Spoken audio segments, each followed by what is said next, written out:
बिस्मिल्लाहिर्रहमानिर्रहीम। अस्सलाम वालेकुम। शायद इस दफ़ा अर्दोगान को लेट सही लेकिन समझ आ गई है कि सूरत हाल क्या होने वाली है। तुर्की का हालिया जो इलेक्शन अर्दोगान हारा है, अर्दोगान की हार असल में बता रही है कि इनका सफाया होने वाला और शायद ये दोबारा कभी तुर्की में इक़्तिदार में नहीं आएंगे। लेकिन इस सारी सूरत हाल में अब उनको ये बात समझ आई है कि अवाम ने निकाला है अपना गुस्सा, और सबसे बढ़कर इजराइल के मामले पर। अब हुआ यह है कि तुर्की ने ऐलान किया है कि वो बहुत सारी जो आइटम इसराइल को वो एक्सपोर्ट करते हैं वो नहीं करने जा रहे।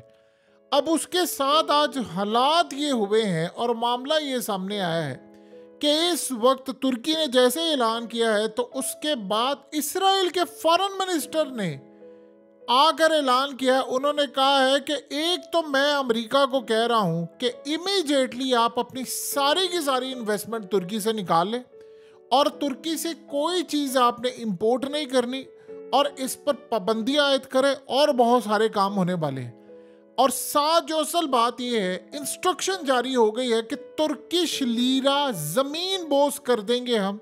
यानी असल में इसराइल ने यह बात कही है कि अब हमारी जो जंग है वो तुर्की के साथ भी शुरू हो गई है। तुर्की असल में क्या एक्सपोर्ट करता है? देखिए, तुर्की असल में बहुत सारी चीज़ें एक्सपोर्ट करता है। इस वक्त उन्होंने कहा है कि 54 कैटेगरीज के अंदर ख़ास तौर पर हम लोग आयरन हो, स्टील हो, जेट फ्यूल हो, कंस्ट्रक्शन की चीज़ें हो, मशीन, सीमेंट, केमिकल्स, ईंटें, बहुत सारी चीज़ें जाती।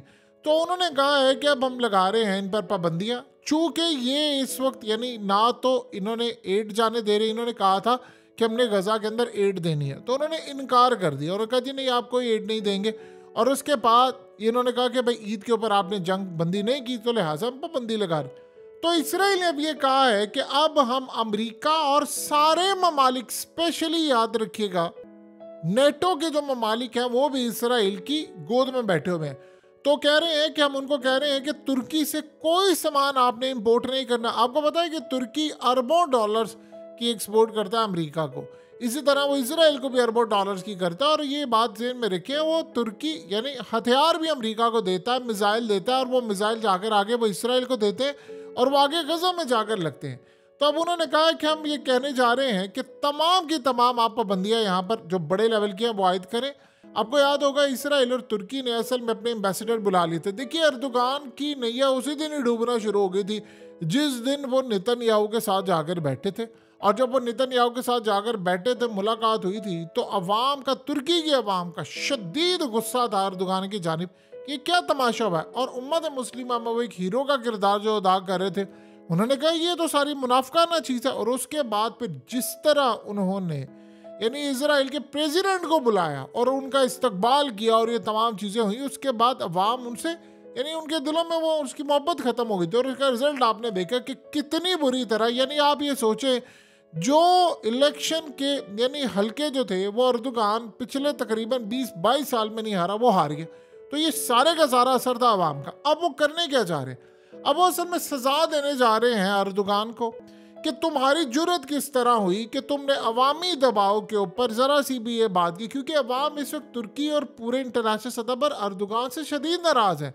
ये तुमने किया क्या है? इस दफ़ा हालत ये है कि इस्तंबुल के अंदर यानी 10 लाख से ज़ायद वोट वो लेकर हार गया। यानी अर्दोगान इतना पीछे था तो लोग उनको पसंद नहीं करते अब अर्दोगान को। अब हुआ ये है कि उनके बात समझ आ गई कि अवाम के दिल जीतने हैं तो हमें इसराइल के खिलाफ जाना पड़ेगा। तो अर्दोगान ने शुरुआत की। अब ये करने क्या जा रहे हैं? तुर्की को इस बात की सजा भी मिलेगी। अब उनको ये समझ आ गई इसराइल को कि अगर ये काम किया यानी तुर्की ने, तो उम्मत मुस्लिमा भी खड़े हो जाएगी और बड़े ममालिक खड़े हो जाए। तो हम ये मिसाल ही कायम नहीं करने देना चाहते। तो उन्होंने फैसला ये किया है कि हम तुर्किश लीरा गिरा देंगे। देखिए, आज से कुछ साल पहले तुर्किश लीरा की हालत थी कि अर्दोगान ने, यानी ये बात बड़ी अहम है कि तैयब अर्दोगान ने तुर्किश लीरा खरीदने के लिए अवाम को कहा था निकलो खरीदो तुर्किश लीरा और डॉलर बेचो। अब उस वक्त क्या हुआ था कि लोगों के बेड में यानी जहां जहां तक उनके पास डॉलर थे उन्होंने बेचे और उन्होंने इकोनॉमी बचाने की कोशिश की। कामयाब नहीं हुए सही तरह, जितना हो सकता था उन्होंने किया। फिर कतर ने इनको अरबों डॉलर्स दिए रखाने के लिए। अब हालत ये है कि अर्दोगान शीशे के घर में बैठे हुए थे। वो पूरी तरह इसराइल के मामले पर आइन बाइन शाही कर रहे थे, नेटो को वो सपोर्ट कर रहे थे, अमेरिका के खिलाफ वो जा नहीं रहे थे। हर तरफ उन्होंने अपनी एक टांग रखी हुई थी कि भाई ये मामला रखे, यानी हम कोई ना कोई मामला अपना हल करते रहे। लेकिन हालत यह है कि तुर्की की इकोनॉमी इस वक्त जमीन बोस हो रही है, महंगाई कंट्रोल से बाहर है, तुर्किश लीरा जमीन बोस हो रहा है। अब असल में इसराइल की आज आप पावर देख लीजिए, कितनी पावर है कि इसराइल ने कह दिया अमेरिका को कि सारी इन्वेस्टमेंट निकालो। तो जब तुर्की से उन्होंने इन्वेस्टमेंट निकाल ली और उसके बाद उन पर पाबंदियां आयद कर दी, तो तुर्किश लीरा इस वक्त जो हाल है वो कब्र के अंदर चला जाएगा, यानी ये बर्दाश्त नहीं कर पाएंगे। ये बात तुर्की को बड़ी देर पहले समझनी चाहिए थी कि मामला क्या है, किस लेवल पर जाकर ये सूरत हाल हो सकती है। अब आप ये देखिएगा, जैसे ही मामला हुआ है अब स्टॉक मार्केट उनकी क्रैश होना शुरू हो गई है। यानी ये इस वक्त हालात ये बता रहे हैं कि तुर्की के बुरे दिन आ गए हैं, और यही वो मामला है कि शायद अब तुर्की में अर्दोगान की गवर्नमेंट को ज़्यादा देर चलने नहीं दिया जाएगा। देखिए, एक तो अवाम की सपोर्ट उनसे पीछे हट गई है, दूसरा अर्दोगान ने कहा कि मेरे पास अभी 4 साल हैं, लेकिन अगर इकोनॉमी इतनी ज़्यादा ख़राब हो जाए तो वो उसके बाद अवाम, देखिए एक चीज़ समझिए, अगर अमेरिका और नेटो ने या इन सब ने कल को फैसला कर लिया कि ठीक है हम तो अर्दोगान को यहाँ से निकाले, यानी तुर्की को नेटो से निकाले। आपको पता है कि अर्दोगान ने स्वीडन को नेटो में शामिल करवाया इस मकसद के लिए कि वो यूरोपीय यूनियन का हिस्सा बनेंगे, यानी यूरोप में वो आ जाएंगे। तो वो आएंगे या नहीं आएंगे वो तो बाद की बात है। फिलहाल तो इस वक्त इसराइल ने इनको निशाने इबरत बनाने का फैसला किया, अभी उन्होंने थोड़ा सा स्टैंस लिया है।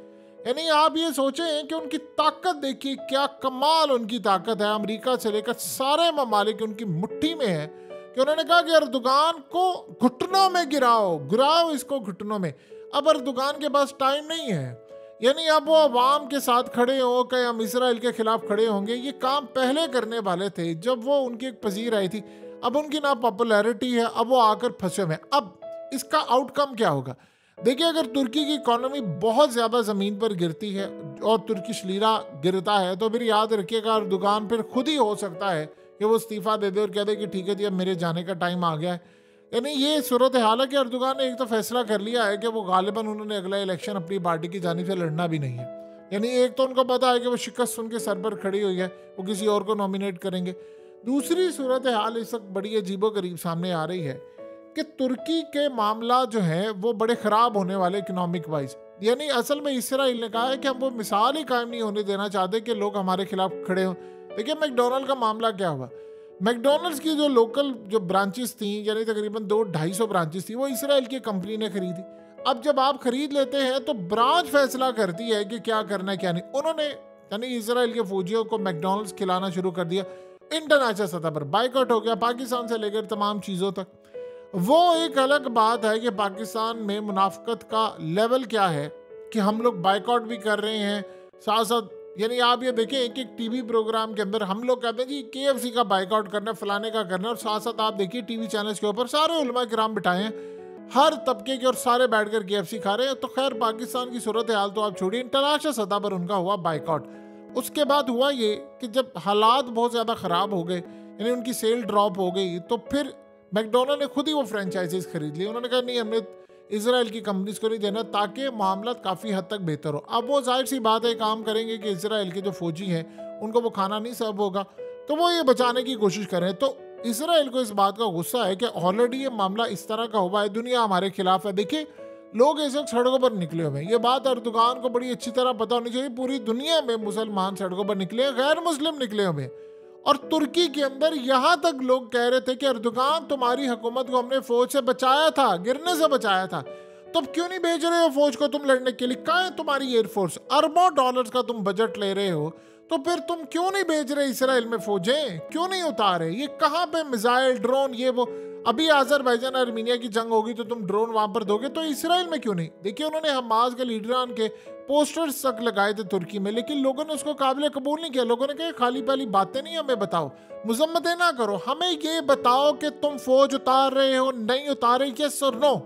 अर्दोगान ने कहा कि मैं जल्दी आपको हुक्म दूंगा, मैं जल्दी आपको बताऊंगा, लेकिन उसके बाद ना कोई हुक्म आया ना कुछ आया, लेकिन अवाम का फैसला आ गया और वो अर्दोगान को उन्होंने नॉकआउट कर दिया पूरी तरह। अब हालात ये हैं कि इस वक्त ये जो सिलसिला शुरू हुआ है ये तुर्की के लिए बड़ा खतरनाक है, बड़ा खतरनाक है, बहुत ज़्यादा खतरनाक है। क्योंकि देखिए, इसराइल ने आज अपनी ताकत दिखाई है। अब अगर लेट से कि अमेरिका यहाँ से इन्वेस्टमेंट निकाल लेता है तो बाकी ममालिक भी निकालेंगे, फिर क्या होगा सूरत हाल? फिर या तो दो ही मामलात होंगे। देखिए, इस वक्त हालात ये हैं, या तो आप इधर खड़े हैं, राइट पर खड़े हैं या लेफ्ट पर खड़े हैं, आप विकेट के दोनों जानिब अब खेल नहीं सकते, आप ये नहीं कर सकते। अब या तो अर्दोगान अपनी पॉलिटिक्स बचाएंगे और या फिर वो इजराइल के खिलाफ खड़े होंगे, या वो अपनी इकोनॉमी बचा ले। यानी उनको अब कुछ समझ नहीं आ रही कि मैं खड़ा कहां पर हूं, अब देर हो गई है ना, अब मामला इस तरफ चला गया है। देखिए असल में लोग ये कह रहे थे कि या तो आप ये काम करते ही ना, इसराइल की पावर ये है कि वो खुद, यानी उनके साथ अगर ट्रेड ना हो उसको फर्क नहीं पड़ता, उसका इन्फ्लुएंस है दूसरे ममालिक पर। देखिए तुर्की बहुत सारी चीजें एक्सपोर्ट करता है, अगर अमेरिका और बाकी ममालिक उनसे लेना बंद कर दें चीजें, तो आप जानते हैं उसके बाद क्या होगा, ये तुर्किश लीरा कब्र में चला जाएगा। यही तो इसराइल की ताकत है दुनिया के अंदर। यानी आप ये देखें कि जो भी मुल्क इसराइल के खिलाफ खड़ा होने लगता है, अमेरिका के थ्रू इसराइल उसको आंखें दिखाता है। यानी मुस्लिम ममालिक के अंदर जरूरत नहीं हुई, सबने मिलकर कहा कि भाई हम फौजें भेजें, उसने अमेरिका को इस्तेमाल किया, उन ममालिकों पर दबाव डाला, कोई गया ही नहीं वहां पर लड़ने के लिए। तो अब उनको खतरा ये है कि अगर अवामी दबाव के ऊपर तुर्की ने आज ये बात कह दी है कि ठीक है जी हम इनको एक्सपोर्ट नहीं करेंगे, तो कल को अगर इन्होंने ये कह दिया, अवामी दबाव, आम सड़कों पर आ गए और कहा जी फौज उतारो, और ये अगर सिलसिला चल पड़ा और बाकी ममालिक में भी शुरू हो गया कि देखो तो अर्दोगान ने भी तो किया ना, उसे भी तो फौज भेजी है, तो ये फिर उसके बाद सिलसिला शुरू हो गया, तो ये तो रुकेगा नहीं। तो उन्होंने कहा कि हमने, यानी आप सोचें जरा क्या बात है, कमाल की बात है, हम तो करेंगे सही तुम्हारा बाइकआउट, ये फलाना करेंगे, अमेरिका से भी करवाएंगे। अब असल में ये पैगाम उन्होंने दिया है कि जो भी मुल्क मेरे खिलाफ खड़ा होगा मैं उस पर पाबंदियां अमेरिका के थ्रू लगवा दूंगा। उन्होंने साथ पाबंदियों की भी बात की। पाबंदियां लगाने का मतलब क्या है? देखिए पाबंदियां लगाने का मतलब ये है कि दुनिया उनसे माल नहीं ले सकती, उन पर बहुत सारे उनके ऑफिसर्स पर पाबंदियां लग जाएंगी, फिर उसके बाद उनको एक्सपोर्टर जो है या इन्वेस्टर जो है जो तुर्की जा रहा है उसको रोक देंगे वो। यानी ये वो ऐसी सूरत हाल पैदा होने जा रही है कि हम खुलकर अब इसराइल सामने आ गए और दुनिया को बता रहा है कि देखो मैं एक छोटा सा मुल्क हूँ, मैं 90 लाख की आबादी वाला मुल्क हूँ, जिसमें से 15-20 लाख लोग वैसे ही इसराइल छोड़कर चले गए, लेकिन ताकत हमारी देखिए कि हम अमेरिका से लेकर सारे इन्वेस्टर को कहेंगे भाग जाओ यहाँ से, और वो चले जाएंगे। यानी आप सोच लें कि इस वक्त हाल क्या है। अब आपको समझ आई है कि बहुत सारे ममालिक जो है वो इसराइल के खिलाफ खड़े क्यों नहीं होते। यानी इसराइल कहता है मैं अमेरिका को क्या कर ये काम करूंगा। देखिए एक तो याद रखिएगा, मुसलमानों में वो दमखम नहीं है, अब वो लड़ाई वाला मामला ही नहीं रहा। 2-4 मुल्क हैं जो लड़े हैं, जो इसराइल के खिलाफ हैं, इसके अलावा अब इसराइल के खिलाफ लड़ने के लिए किसी के पास दमखम नहीं है, प्लान नहीं है, किसी के पास कोई चीज़ नहीं है। सो अगला सिनेरियो अब ये होने जा रहा है कि तुर्की में महंगाई का जो तूफान है वो आसमान पर जाने वाला है। यानी इतनी ज़्यादा वहाँ पर महंगाई हो जाएगी, इतनी ज़्यादा महंगाई हो जाएगी वहाँ पर कि अगर अमेरिका शुरू हो गया तो बाकी कंपनीज भी शुरू हो जाएंगी। इंटरनेशनल इदारों के आसरे पे तुर्की रह जाएगा। मुस्तकबिल के अंदर आप ये देखिए हालात ये पैदा हो जाएंगे कि फिर वो सिलसिला, ये असल में चाह क्या रही है, ये चाह रहे हैं कि फिर तुर्की को हम लेकर जाएं उस साइड पर, IMF और ये वो तमाम चीज़ें। फिर उसके बाद ये सिनेरियो देखिए। अब ये अर्दोगान को ये बात समझनी चाहिए, जो मुकद्दस मकामात हैं इजराइल ने उनको तबाह करना है, ये बात आप ज़हन में रखिएगा। क्या उसके बाद अर्दोगान अवामी प्रेशर बर्दाश्त कर पाएंगे? यानी अभी तो आप यहाँ तक ये मामला समझ लें, क्योंकि देखिए नेतन्याहू ने फैसला ये किया है कि उसने रफा में भी जंग शुरू करनी है, और वो अब करने वाला है। यानी वो जंग जारी है मिस्र, ये जितने ममालिक हैं। देखिए तुर्की इस वक्त जो नक्शे हैं इजराइल के मुस्तकबिल के, उनमें तुर्की भी शामिल है, इस्तांबुल भी शामिल है, और हदीस बड़ी क्लियर है, वो बता रही हैं कि कुस्तुनतुनिया ने फतह होना है। ये जो लोग कहते हैं वो दोबारा फतह होना है, क्योंकि वहाँ पर सारी चीज़ें हैं कि कुस्तुनतुनिया ने फतह होना है, बैतुल मुक़द्दस की आबादी और वीरानी और ये तमाम चीज़ें उसके साथ ये हदीस जुड़ी हुई है। सो लिहाजा इस सारे मामले के ऊपर एक बात आप समझ लीजिए, लड़ाई उन्होंने तुर्की की जानिब करनी है, माशी तौर पर उसका आगाज़ करें, बाद में बढ़ें, क्या सूरत हाल हो ये तो आने वाला वक्त बताएगा।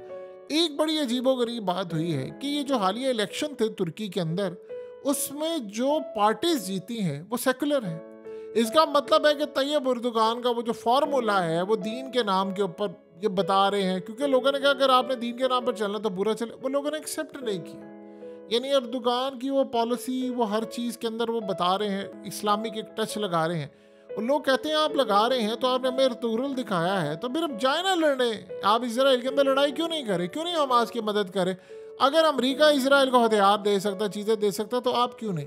सो अब ये हालात बता रहे हैं कि तुर्की बमुकाबला इसराइल होगा, लेकिन याद रखिएगा कि तुर्की के पास गंवाने के लिए बहुत कुछ है। या तो आप अपनी बड़ी ताकत एक बनाकर रखते, मुस्लिम कंट्रीज को शामिल करते। मलेशिया ने जिस तरह कहा था भाई हम सारे इकट्ठे होते हैं, मिलकर अपनी करेंसी बनाते हैं, सारा कुछ करते हैं। उस वक्त तो अर्दोगान ने नहीं ये फैसला किया, उस वक्त तो वो जा रहे थे सीधा यूरोप वाली साइड पर, लेकिन अब उनको शायद जो प्राइस पे करना पड़ेगी वो बड़ी भयानक होगी, और ये प्राइस उनके पूरे मुल्क को पे करना पड़ेगी।